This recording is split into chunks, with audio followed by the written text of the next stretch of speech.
Hello বন্ধুরা, কেমন আছেন আপনারা? অনলাইন আর্নিং বাংলা টিউটোরিয়ালের পঞ্চম পর্বে আপনাদেরকে স্বাগতম জানাই। আমি হাসান খালেদ। গত পর্বে আমরা যে বিষয়গুলো দেখেছিলাম সেটা হচ্ছে কিভাবে আপওয়ার্ক প্রোফাইল 100% করবেন এবং কাজ পাওয়ার উপায়গুলো কি কি। আজকের পর্বে আমরা যে বিষয়গুলো দেখব সেগুলো হচ্ছে কিভাবে জবে বিট করবেন, কিভাবে কভার লেটার লিখবেন এবং how to save your account from ID suspended or temporary locked. অর্থাৎ আপনার যে অ্যাকাউন্ট তৈরি করেছেন আপওয়ার্কে বা যে কোনো মার্কেট প্লেসে, সেই অ্যাকাউন্টটি যাতে সাসপেন্ড না হয়ে যায় বা লকড করে না দেয়, তো আমরা অ্যাকাউন্টটি কীভাবে সেভ করব সেই বিষয়টি দেখব। তো চলুন দেখে নেই।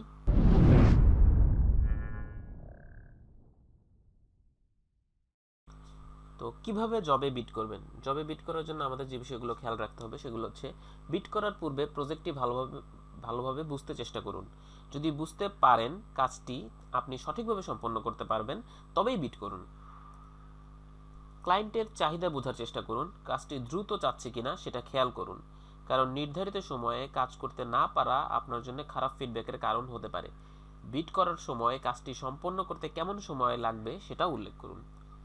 এবং নতুন ফ্রিল্যান্সাররা প্রথম কাজটি পাবার জন্য পোর্টফোলিও ভারী করুন। কখনোই ভাববেন না যে কাজের রেট কমিয়ে কাজ বাগাবেন, কারণ আপনার স্ট্যান্ডার্ড একবার নিচে নেমে গেলে সেটা উপরে তোলা কিন্তু খুবই কষ্টকর হয়ে যাবে। আপওয়ার্ক কভার লেটার সম্পর্কে কিছু কথা। ইদানিং আপওয়ার্ক কভার লেটারে ভায়োলেন্স বেশি দেখা যায়। বিভিন্ন হেল্প গ্রুপে অনেকেরই পোস্ট দেখিয়ে নিয়ে সমস্যা হলো নতুনদের মধ্যে কিছু না খুঁজে নেওয়ার আগ্রহ নেই। অল্পতেই প্রশ্ন করা শুরু করি অভিজ্ঞদের। ভুলেই যাই যে যারা অভিজ্ঞ তারা কত কষ্ট করে কাজ পেয়েছেন। যে কোনো অভিজ্ঞ ফ্রিল্যান্সারকে জিজ্ঞেস করলে জানতে পারা যায়। তো মার্কেট প্লেসে এসেই হুড়মুড়ি লাগিয়ে দেই কাজের জন্য। মনে রাখা উচিত মার্কেট প্লেসে ঢুকেই প্রথম কাজ হলো তাদের টার্মস অ্যান্ড কন্ডিশনগুলো পড়ে নেওয়া। কিন্তু কয়জন এটা করে থাকে? নতুনদের বাদই দিলাম, পুরাতনরাও এটা করে না, যার ফলস্বরূপ বিভিন্ন সময় দেখা যায় আইডি সাসপেন্ড বা টেম্পোরারি লকড হয়ে যায়। তো কভার লেটারের ব্যাপারে অনেক বেশি গুরুত্ব দিতে হয়। সেটা হচ্ছে আপওয়ার্ক হোক বা অন্য মার্কেট প্লেসই হোক, অবশ্যই আপনি কভার লেটারের সম্পর্কে বেশি গুরুত্ব দেবেন। কিন্তু এটা সাজানো একেবারে সহজ, শুধুমাত্র নিজের মতো করে গুছিয়ে নেওয়ার ব্যাপার। কভার লেটার লেখার সময় কয়েকটি বিষয়ে মাথায় রাখা খুবই দরকারি। প্রথমত, আপওয়ার্ক নিয়ম নীতি, তারপরে আপনার নিজস্ব ধারা, মানে আপওয়ার্কে যে রুলসগুলো রয়েছে সেগুলো আপনি মাথায় রাখবেন এবং পরবর্তীতে আপনার নিজস্ব ধারায় আপনি লিখবেন। তো প্রথমে হচ্ছে সম্বোধন। স্বাভাবিকভাবে আপনি সম্বোধন করার ক্ষেত্রে হ্যালো দিয়ে শুরু করুন, কেননা অপরিচিত কারোর সাথে কথা শুরু করতে এটি এ পর্যন্ত সবচেয়ে মানানসই সম্বোধন। জব ডেসক্রিপশনে যদি ক্লায়েন্টের নাম দেওয়া থাকে, সাথে লিখে দিন যে ডিয়ার হায়ারিং ম্যানেজার দিয়ে শেষ করুন, অথবা ডিয়ার স্যার ম্যাডাম এসব লেখা থেকে বিরত থাকুন, কারণ কোনো ক্লায়েন্ট এগুলো দেখে রেগে যেতে পারে। তো আপনার যদি নাম দেওয়া থাকে ক্লায়েন্টের, তাহলে আপনি ক্লায়েন্টের নাম দিয়ে লিখতে পারেন যে হ্যালো জন বা হ্যালো আপনার ক্লায়েন্টের নাম। তো মূল কথা হচ্ছে, মনে রাখবেন আপনার লেখা প্রথম লাইনটাই হতে হবে সবচেয়ে আকর্ষণীয়, কারণ এই লাইনেই আপনার স্কিল সম্পর্কে ক্লায়েন্ট ধারণা নিবে। নিজের ভেতর থেকে বের করে আনুন আপনাকে যাতে মেলে ধরতে পারেন কভার লেটারে। কিন্তু সবচেয়ে বড় কথা হলো অবাঞ্ছিত কোনো কথা বলে বেশি বড় করবেন না, আবার কিছু যেন কমও না হয় সেটা লক্ষ্য রাখবেন। জব পোস্টে যেসব বিষয় সুনির্দিষ্ট করা আছে সেগুলো বুঝে কিওয়ার্ড বের করে ওই কিওয়ার্ডগুলো ব্যবহার করে কভার লেটার লিখুন। তো যেসব বিষয় জানতে চাওয়া হয়েছে তার সুনির্দিষ্ট উত্তর দিন, যাতে প্রমাণ করতে পারেন আপনি ক্লায়েন্টের দিক নির্দেশনা অনুসরণ করতে পারবেন। একই কভার লেটার কখনোই বারবার ব্যবহার করবেন না। প্রত্যেক জবের জন্য মূল কথা সমূহ আলাদা করে লিখুন। আমার প্রশ্ন হচ্ছে, ক্লায়েন্টের জব পোস্টের জন্য আপনি যদি আলাদা কভার লেটার নাই লিখতে পারলেন, সে কেন আপনাকে ইন্টারভিউ করবে? ক্লায়েন্ট যদি জব পোস্টে কন্ট্যাক্ট ইনফরমেশন চায় তাহলে আপনি দিবেন না, বরং ফ্ল্যাগ অ্যাজ ইনঅ্যাপ্রোপ্রিয়েট করে দিন। কভার লেটারে কন্ট্যাক্ট ইনফরমেশন দেওয়া আপওয়ার্ক পলিসির বাইরে, তবে মেসেজের মাধ্যমে আপনি কন্ট্যাক্ট ইনফরমেশন দিতে পারেন। যেরকম আপওয়ার্কের একটি মেসেজিং সিস্টেম রয়েছে, ওইখানে আপনি কন্ট্যাক্ট ইনফরমেশন দিতে পারেন, তবে না দেওয়াটাই হচ্ছে বেটার। কাজের সাথে সম্পর্কিত সরাসরি কোনো লিঙ্ক উদাহরণস্বরূপ আপনি দিতে পারেন, তবে অবশ্যই তা পোর্টফোলিও আইটেমে আগে থেকেই যোগ থাকতে হবে। লুকোচুরি না করে নির্দিষ্টভাবে বলে দিন আপনি দিনে বা সপ্তাহে কত ঘন্টা কাজ করতে পারবেন। বলে দিতে পারেন আপনি কোন কোন যোগাযোগের মাধ্যম ব্যবহার করেন এবং ক্লায়েন্টের উপর ছেড়ে দিন যেটা ভালো লাগে বাছাই করার জন্য, তবে আইডি দিয়েন না। শেষ করার আগে আপনি বলে দিন যে কাজটি বুঝতে পেরেছেন এবং আপনার অনেক আগ্রহ রয়েছে এটি করতে। বেশি অনুরোধ করার কোনো দরকার নেই, কেননা আপনি কাজ ভিক্ষা চাইছেন না। বেশি ফর্মাল হওয়া লাগবে না, আবার একেবারেই ইনফর্মালও না, জাস্ট ভদ্র। 3 থেকে 4 প্যারায়ের বেশি বড় করে লিখবেন না, বিরক্তি লাগাটাই স্বাভাবিক। পরিশেষে কি বলে শেষ করবেন তা গুরুত্বপূর্ণ নয়, তবে ফর্মালি বেস্ট রিগার্ডস, আপনার কন্ট্যাক্ট নেম, আপনার নাম দিবেন, দিয়ে যদি আপনার নাম হয় আব্দুল কাদের তাহলে আব্দুল কাদের দিয়ে দিবেন, দিয়ে শেষ করে দিন। আর যদি এজেন্সি অ্যাডমিন হন তাহলে লিখবেন হচ্ছে best regards on the behalf of আপনার কন্ট্রাক্টর নেম, যা আপনি যেই নামে ওই এজেন্সিতে কাজ করছেন সেটি লিখে শেষ করে দিবেন। তো আমরা স্যাম্পল যদি বলতে চাই তাহলে হচ্ছে hello sir, I'm interested to your job, maybe I'm new in work but I have a great experience in this sector. You can try me, there won't be any pixel mistake in my work, that's I can guarantee. See my works, আপনি আপনার link দিয়ে দিলেন, তারপর thank you. তো আরো ভালো একটা example দেখে আসি চলুন।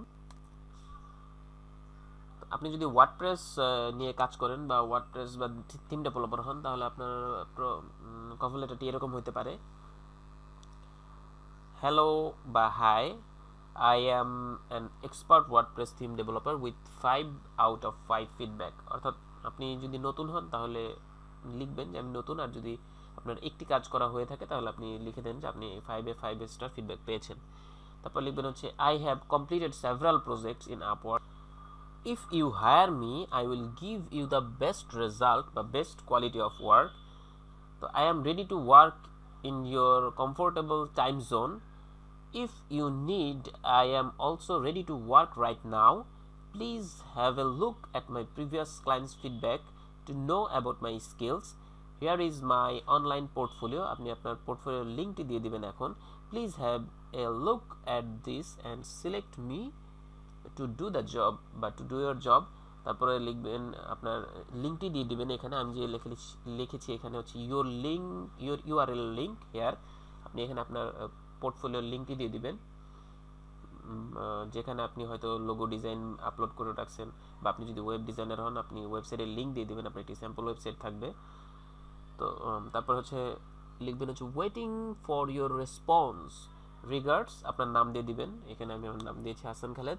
আপনাদের ইন্সপিরেশনের জন্য আমি একটি নতুন ফ্রিল্যান্সারের কিছু কথা শেয়ার করছি, মানে সে কীভাবে সফল হয়েছে বা সে কীভাবে কাজ পাইছে সেটি শেয়ার করছি আপনাদের সাথে। তো দীর্ঘ 1 মাস বিট করার পর বিভিন্ন সীমাবদ্ধতার মধ্যেও আজকে প্রথম আপওয়ার্কে কাজ পেলাম এবং কাজটা সফলভাবে শেষ করার পর একটা ভালো ফিডব্যাক অর্জন করলাম। এর আগেই হয়তো কাজটা পেয়ে যেতাম, কিন্তু লোডশেডিংয়ের কারণে যে কয়েকটা ইন্টারভিউ পেয়েছিলাম একটিও ভালোভাবে দিতে পারিনি। যখন ইন্টারভিউ শুরু করি কিছুক্ষণ পরে কারেন্ট চলে যায়, কিন্তু আজকে যে কাজটা পেয়েছি এটার ইন্টারভিউয়ে কারেন্ট যায় নাই, তাই কাজটাও পেয়েছি। কাজটা খুব ছোট এবং সিম্পল ছিল, বাজেট ছিল $20। ক্লায়েন্ট আমাকে হায়ার করার 5 মিনিট পরে আমি কাজটি শেষ করে ক্লায়েন্টকে দিয়েছি এবং ক্লায়েন্টও সাথে সাথে খুশি হয়ে পেমেন্ট রিলিজ করে দেয়। ক্লায়েন্ট খুবই খুশি এবং বলেছে আরও কাজ দিবে আগামীকাল। কাজটা ছিল ওয়ার্ডপ্রেস সাইটে লোগো বসিয়ে দেওয়া। যারা ওয়ার্ডপ্রেস জানেন তারা বুঝতে পেরেছেন কীরকম সোজা কাজ। এই কাজটির জন্য আমি যে কভার লেটারটি লিখেছিলাম তা হুবহু নিচে দিয়ে দিলাম। তো তিনি যে কভার লেটার লিখেছেন সেটা শেয়ার করছি আপনাদের সাথে। এটা হচ্ছে dear hiring manager, I can change your logo in your theme, অর্থাৎ তার যে থিম ছিল ওয়ার্ডপ্রেসে 2012 থিম ছিল, and can do any customization, and I am a professional WordPress theme developer, so this job is nothing for me. See below some of my recent developed WordPress theme. তো সে তার থিমগুলো link দিয়ে দিয়েছে এবং I am new here, so I am proposed to you as a $5 at this moment. Budget is not a matter for me. I need a good feedback at first time. Waiting for your response. Best regards. তার নাম ছিল Azad. So সে এটা share করেছে। এটা দেওয়ার উদ্দেশ্য হচ্ছে যাতে আপনার কভার লেটার সম্পর্কে ধারণা নিতে পারেন, এবং আমি তাকে কাজটি করে দেওয়ার জন্য $5 অফার করেছিলাম, কিন্তু তিনি $20 দিয়েছেন। তো এইগুলো শেয়ার করার উদ্দেশ্য হচ্ছে আপনার হয়তো কাজে মোটিভেশন না থাকতে পারে, বা আপনি বলতে পারেন যে আমার হয়তো কাজ করার সময় কারেন্ট চলে গেছে, বা এগুলো আসলে কোনো অজুহাত না। আপনার যদি ইচ্ছা থাকে এবং প্রচণ্ড কাজ করার মন মানসিকতা থাকে, হার্ড ওয়ার্কিং করতে পারেন, তাহলে অবশ্যই আপনি ফ্রিল্যান্সিং করে প্রচুর পরিমাণে আর্ন করতে পারবেন। এখন আমরা দেখব কীভাবে কভার লেটার লিখবেন। যদিও এতক্ষণ দেখিয়েছি, তারপরে আমি শর্টে কিছু কথা বলি। সেটা হচ্ছে কভার লেটার এমনভাবে লিখুন যেন ক্লায়েন্ট বুঝতে পারে আপনি কাজটি বুঝতে পেরেছেন। অযথা লেখা থেকে বিরত থাকুন। বিট মেসেজটি অন্যদের চেয়ে একটু ব্যতিক্রম করার চেষ্টা করতে হবে যেন আপনার কনফিডেন্স ফুটে ওঠে, এবং বিট করার সময় বানান ভুল করা থেকে বিরত থাকুন, এবং কাজ সম্পর্কিত কিছু স্যাম্পল পূর্বেই তৈরি করে রাখুন। বিট করার সময় প্রিভিয়াস ওয়ার্ক বা লিঙ্ক অ্যাটাচ করে দিন। আমি এতক্ষণ আপনাদেরকে কভার লেটার দেখিয়েছি কীভাবে কভার লেটার লিখতে হবে, ফুল ডিটেলসে দিয়েছি। এখানে জাস্ট শুধু সারাংশগুলো দিলাম যাতে আপনার মাথায় থাকে যে এই জিনিসগুলো আমাকে মাথায় রেখে কভার লেটার লিখতে হবে। তো জবে বিট করবেন কিভাবে? তো আমরা আপওয়ার্কে লগ ইন করেছি। লগ ইন করে ধরুন এই কাজটিতে আমরা বিট করব। Landing page design, $300 budget. তো আমরা ধরেন বাজেট দিলাম, আমরা বিট করব ধরেন $310। তো এরা কি বলছে একটু পড়ে নেবেন ডিটেলস, যে I need help improving design my landing page. অর্থাৎ ল্যান্ডিং পেজের যে ডিজাইন আছে সেটা ইমপ্রুভ করতে চায়। We are a web development agency. এটা হচ্ছে web development agency want to give professional and dynamic feeling to our visitors. অর্থাৎ একটি ওয়েবসাইটের খুবই সুন্দর ডিজাইন সে চাচ্ছে। তো তাদের কারেন্ট ওয়েবসাইটের লিঙ্ক এটি, আপনি দেখে নেবেন ক্লিক করে। এবং কি কি স্কিল লাগবে, ওয়েব ডিজাইন স্কিল এবং ল্যান্ডিং পেজ ডিজাইন স্কিল। তো এখানে একটা প্রশ্ন আস্ক করছে, you will be ask the answer, please provide us one or more examples of your landing pages you design. তো এটি অবশ্যই দিয়ে দিবেন, আপনার ল্যান্ডিং পেজে যে ডিজাইন করেছেন সেগুলোর স্যাম্পল আপনারা দিয়ে দিবেন। তো এখানে বিট করেছে কয়জন? 5 থেকে 10 জন এটাতে বিট করেছে। ইন্টারভিউ একজনও নেয় নাই। তারপর হচ্ছে এই ক্লায়েন্ট কাকে কাকে ইনভিটেশন সেন্ড করছে, একজনকেও সেন্ড করে নাই। আনঅ্যান্সার্ড ইনভাইটস, এটিও 0। তো এখানে আবার আপগ্রেড মেম্বারশিপ, এখানে আপনি মেম্বারশিপ আপগ্রেডও করতে পারবেন। তো আমরা ফ্রি দিয়েই চালাবো, যখন ইনকাম করবো তখন হয়তো আপগ্রেড করবো। তো আমরা সাবমিটে প্রপোজালে ক্লিক করবো আমাদের বিট করার জন্য, অর্থাৎ কভার লেটারটি এখানেই লিখতে হয়। প্রপোজালে সাবমিট করার পর আপনি যে জিনিসগুলো পাবেন সেগুলো হচ্ছে কভার লেটার। এখানে আপনার কভার লেটার লিখবেন, যেটি আমি এতক্ষণ দেখিয়েছি। হচ্ছে কততে বিট করবেন। তো দেখুন এটার বাজেট হলো $300। তা আমরা যদি $250 অর্থাৎ $240 আমি নিজে পাবো, এবং $60 ফি হচ্ছে আপওয়ার্ক কেটে নিবে। তা আমি যদি 250 দেই এখানে, অর্থাৎ আমি 250 পাবো, এবং তাহলে আমার বিট প্রাইস হয়ে গেল $312। তার বাজেট ছিল $300। তো আপনারা এইভাবে বিট করতে পারেন বা একটু কমিয়েও বিট করতে পারেন। তারপরে এস্টিমেটেড ডিউরেশন, কতদিন আপনার লাগবে, আপনার 1 সপ্তাহ লাগবে না 1 মাস লাগবে, আপনি 1 সপ্তাহ দিয়ে দিলেন। তারপর হচ্ছে যে কোশ্চেনটা আস্ক করছিল সেই কোশ্চেনটার অ্যান্সার দিবেন, এবং অ্যাটাচমেন্ট এখানে আপলোড করে দিবেন যে আপনার পূর্বে ল্যান্ডিং পেজের ডিজাইনের অভিজ্ঞতা আছে, সেই স্যাম্পল ফাইলটা আপলোড করবেন। সাবমিটে ক্লিক করবেন, সাবমিট প্রপোজাল, তাহলে বিট হয়ে যাবে। দেন হচ্ছে how to save your account from ID suspended or temporary locked. আপনার অ্যাকাউন্ট যাতে সাসপেন্ড না হয়ে যায় বা টেম্পোরারি লক না হয়ে যায়, সেজন্য আমরা কি করতে পারি? Don't take payment outside Upwork, অথবা আপনি যে মার্কেট প্লেসে কাজ করেন সেই মার্কেট প্লেসের বাইরে আপনি কোনো পেমেন্ট চাবেন না। অর্থাৎ ওদের যে পেমেন্ট মেথডের সিস্টেম আছে, তো ওই পেমেন্ট মেথডে আপনি পেমেন্ট নেবেন। অর্থাৎ আপনি $20 বিট করেছেন, $20 সে পেমেন্ট করলো, পেমেন্ট করার পরে আপনি উইথড্র করে নেবেন আপনার যে আপনি হয়তো ডাচ বাংলা ব্যাংক দিয়ে উইথড্র করতে পারেন, বা পিওনিয়ার কার্ড থাকলে পিওনিয়ার দিয়ে উইথড্র করতে পারেন, পেপাল দিয়ে উইথড্র করতে পারেন, যে কোনো ব্যাংক অ্যাকাউন্ট দিয়ে আপনি উইথড্র করতে পারেন। তো এটার বাইরে অর্থাৎ মার্কেট প্লেস থেকে আপনাকে ওই পেমেন্টটা নিতে হবে। আপনি যদি বাইরে এসে বলেন যে না ভাই আমাকে আসলে ওই পিওনিয়ারে আলাদাভাবে পেমেন্ট করেন, কেন আমি এটি বলতেছি, কারণ হচ্ছে মার্কেট প্লেসে যদি আপনি পেমেন্ট নেন, সেক্ষেত্রে হয়তো আপনি $10 প্রজেক্টে মার্কেট প্লেস হয়তো আপনার $2 বা $4 রেখে দিতে পারে। তো আপনি মার্কেট প্লেসের বাইরে এসে পেমেন্ট নিলে আপনাকে হয়তো ক্লায়েন্ট $10 অফার করলে $10 আপনি পাচ্ছেন, সেক্ষেত্রে আপনার ওই মার্কেট প্লেসের ফিটা কাটতেছে না। তো অনেকেই মার্কেট প্লেসের ফি অ্যাভয়েড করার জন্য বা মার্কেট প্লেসকে ফি না দেওয়ার জন্য মার্কেট প্লেসের বাইরে এসে পেমেন্ট চায়। তো এটি যদি আপনি চান তাহলে অবশ্যই আপনার আইডি সাসপেন্ডেড বা লকড হয়ে যেতে পারে, অবশ্যই এটি করবেন না। নেক্সট হচ্ছে don't link another market place. অর্থাৎ আপনি আপওয়ার্কে কাজ করেন, কিন্তু আপনি সুন্দর একটি পোর্টফোলিও বানিয়েছেন freelancer.com-এ, এবং আপনি ওই পোর্টফোলিও লিঙ্ক দিয়ে দিলেন, তাহলে আপনার অ্যাকাউন্টটি লকড হয়ে যেতে পারে। অবশ্যই এদিকে খেয়াল রাখবেন। এবং আমি বারবার হাইলাইট করতেছি, এটি হচ্ছে মার্কেট প্লেসের বাইরে কখনোই পেমেন্ট নেবেন না, মনে রাখবেন বিষয়টি। তারপর হচ্ছে don't communicate outside market place like Skype,